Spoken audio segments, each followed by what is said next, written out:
Assalamualaikum warahmatullahi wabarakatuh. Selamat siang sobat data semua.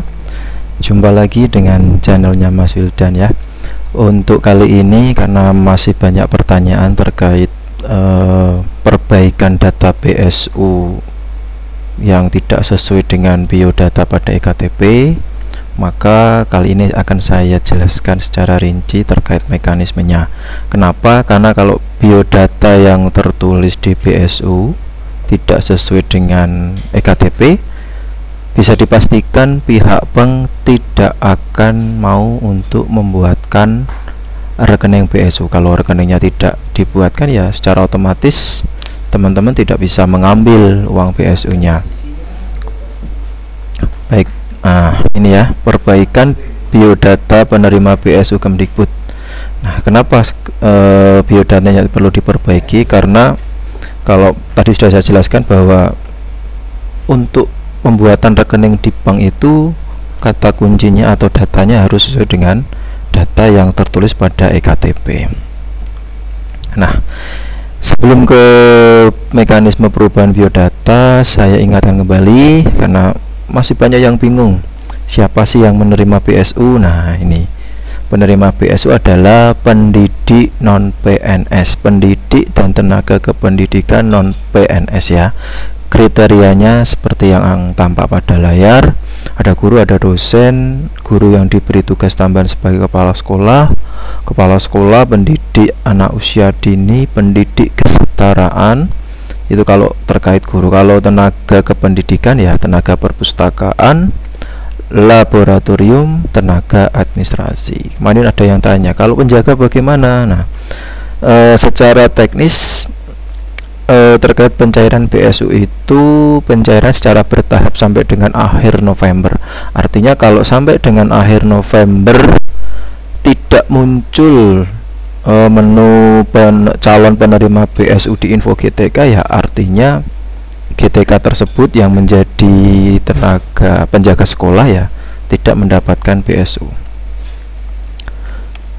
Nah, untuk melihatnya sekali lagi ada 3 alamat, yaitu info GTK, PTK data di Kemdikbud, dan SIM PKB di portalnya GTK Belajar Kemdikbud.go.id. Yang mengecek siapa? Ya pastikan masing-masing GTK. Kenapa? Tujuannya selain untuk mengecek PSU, juga GTK tersebut harus melakukan verifikasi dan validasi terhadap datanya sendiri. Diharapkan dengan adanya PSU ini ya data GTK menjadi lebih valid. Nah, kalau teman-teman GTK belum memiliki akses untuk login ke PTK Datadik atau info GTK, silakan berkoordinasi dengan operator sekolah, karena yang membuatkan akses adalah operator Dapodik di masing-masing satuan pendidikan.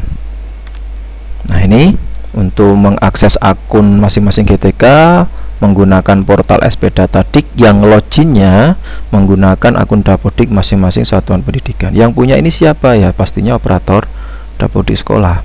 Kalau akses untuk ke PTK Datadik ini menggunakan akun masing-masing GTK yang sudah didaftarkan oleh operator sekolah melalui SP Datadik. Ya, yang tahu email dan passwordnya ya yang pasti operator sekolah.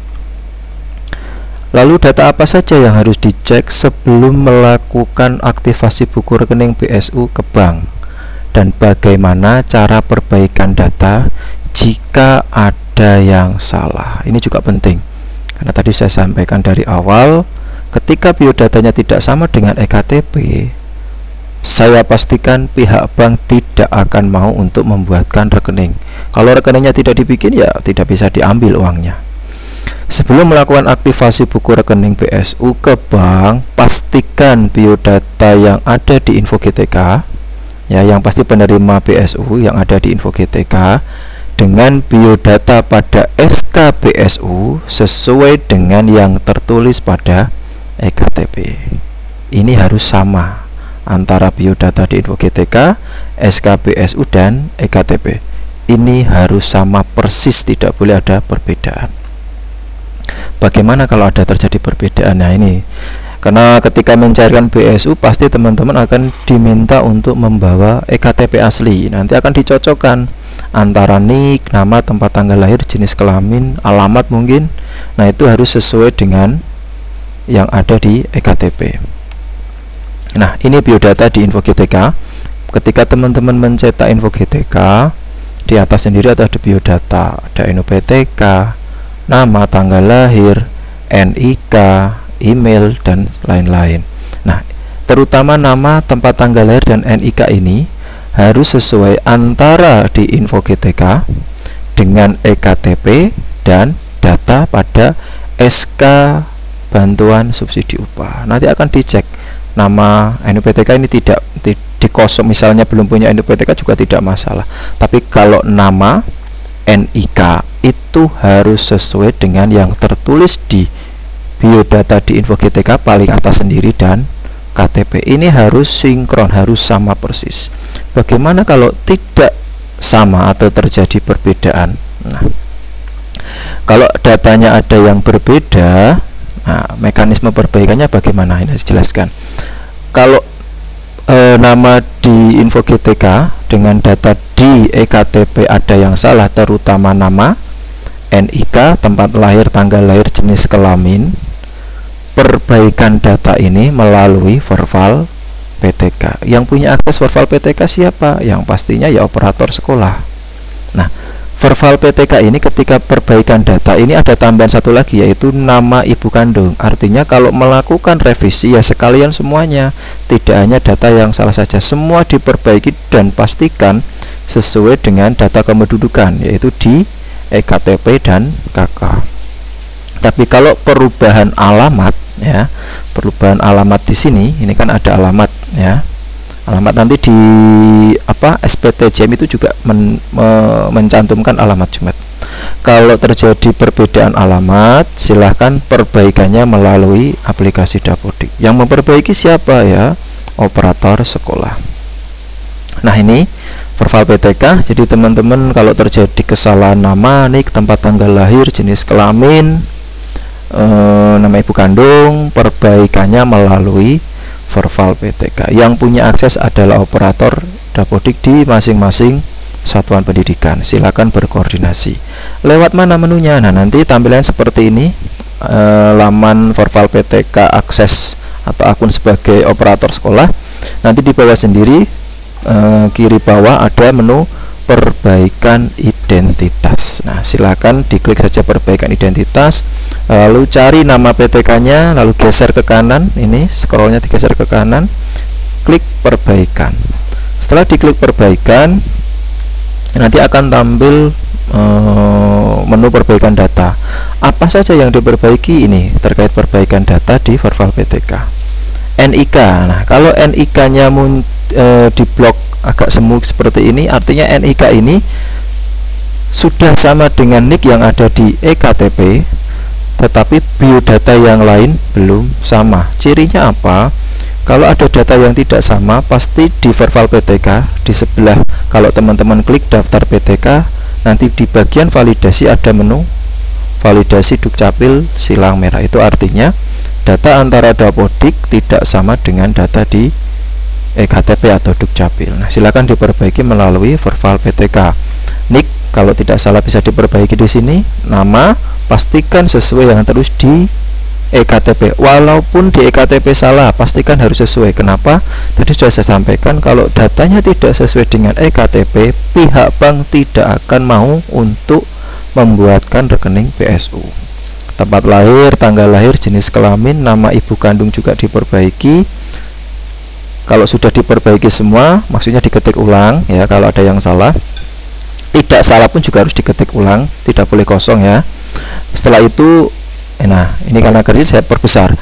Lampirkan berkas apa saja. Nah, berkas yang bisa dilampirkan ketika melakukan perubahan identitas di Verval PTK antara lain akta kelahiran, KTP, KK dilampirkan dalam format JPG, JPEG atau PNG. Ya, salah satu. Yang pasti data yang dilampirkan ini harus asli, jangan fotokopi. Kalau fotokopi nanti ketika teman-teman melakukan perbaikan data ya ditolak oleh admin dinas. Ini harus asli, ya. Contohnya apa? Kalau melakukan perubahan biodata selain nama ibu, bisa menggunakan KTP karena di KTP sudah ada semua ini. Tapi kalau melakukan perubahan ada nama ibu juga dirubah atau diedit, silakan melampirkan KK atau akta kelahiran. Kenapa? Karena tadi di KTP itu tidak ada nama ibu kandung, tetapi kalau di akta kelahiran dan KK itu ada nama ibu kandung.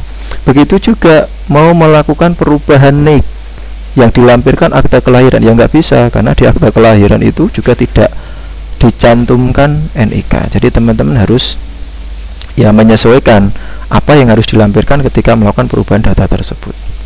Pastikan ukuran filenya tidak melebihi 1 MB. Nah, jadi file yang dilampirkan ukurannya tidak boleh melebihi 1 MB. Ya dikompres sampai dengan ukurannya di bawah 1 MB. Lalu dilampirkan di sini, pilih berkas ya, cari berkasnya, dilampirkan. Setelah itu klik ajukan. Setelah diklik ajukan, datanya tidak otomatis langsung berubah. Kenapa? Kalau melakukan perubahan atau dilakukan oleh operator sekolah, ya harus menunggu approval atau persetujuan koreksi verifikasi data dari admin dinas kabupaten kota setempat. Untuk mengeceknya di mana? Nah, di sini ada status perbaikan. Nanti teman-teman bisa melihat status perbaikannya sudah disetujui atau ditolak. Kalau disetujui, otomatis di Verval PTK datanya berubah. Nah, kalau data di Verval PTK sudah berubah, itu juga belum tentu data info GTK akan berubah. Kenapa? Perubahan data di info GTK itu secara periodik, tidak up to date. Periodiknya berapa hari, berapa jam, berapa minggu. Nah, saya sarankan sering-sering membuka saja di info GTK. Tidak bisa dipastikan berapa lamanya. Jadi kalau sudah di Verval PTK sudah betul, sudah di-approve oleh admin dinas, jangan lupa dapodiknya disinkron. Nah, sebelum menyinkron dapodik, dicek dulu di SP Datadik. Di SP Datadik sudah berubah apa belum? Sudah sesuai Verval PTK atau belum? Nah, kalau sudah sesuai Verval PTK, ya silakan disinkron dapodiknya. Nanti data di dapodik akan diambil di info GTK. Berapa lamanya? Ya, tidak bisa dipastikan. Ya, jawabannya tadi sering-sering membuka info GTK. Ini ya. Kalau sudah sesuai, lalu selanjutnya kalau merubah alamat. Nah, ini tadi kan merubah biodata yang nama, NIK, tempat lahir, tanggal lahir, jenis kelamin. Bagaimana kalau merubah alamat? Kalau salah di info GTK, perbaikannya melalui dapodik. Nah, caranya bagaimana? Untuk perubahan biodata masing-masing GTK itu tidak bisa dilakukan oleh operator sekolah melalui akunnya, tapi bisa dilakukan oleh operator sekolah dengan cara di dapodik ya, melalui tukar akses pengguna sebagai GTK tersebut. Karena perubahan GTK itu harus melalui akun masing-masing GTK. Caranya tinggal masuk login ke dapodik aplikasi, menggunakan versi yang terupdate ya. Kalau versi update yang sekarang menggunakan versi 2021B ya. Nanti tinggal pengaturan, pilih tukar akses pengguna, nanti masukkan kode registrasi, klik OK. Nanti di bagian akun GTK dicari nama PTK yang mau dirubah alamatnya. Kalau sudah ketemu, tinggal klik tukar pengguna. Setelah klik tukar pengguna, nanti cari di menu cari GTK-nya ya, di menu GTK atau Tendik, diklik ubah. Nanti di bagian data pribadi, di sini ada alamat jalan, RT, RW, nama dusun, kelurahan, kecamatan. Nah, ini silakan diperbaiki di sini ya. Hati-hati di dapodik itu, kalau pilihannya itu ada seperti ini, drop down tanda panah ke bawah, ini tidak boleh diketik. Nah, harus diketik berdasarkan pencarian atau pilihan ya. Boleh diketik hanya untuk mencari, contohnya Kecamatan Kedung. Nah, nanti di sini muncul Kecamatan Kedung, kabupaten mana, provinsi mana. Di sini akan muncul. Diklik pilih, setelah itu klik simpan. Setelah diklik simpan, kembali ke admin ya, kembali ke admin lalu sinkron. Nah, itu terkait perubahan data individu GTK. Nah, bagaimana jika NIK belum muncul di data penerima BSU? Nah, di sini NIK di sini kosong. Kalau NIK di sini kosong, saya pastikan pihak bank juga tidak mau mencairkan. Jangankan kosong, lawang itu apa? Satu digit salah tidak sesuai KTP saja, pihak bank tidak akan mau mencairkan. Nah, bagaimana kalau kosong? Nah, ini ya. Kalau NIK di SK penerima BSU tidak ada atau kosong, caranya bagaimana? Nah, ini tidak bisa diperbaiki oleh operator.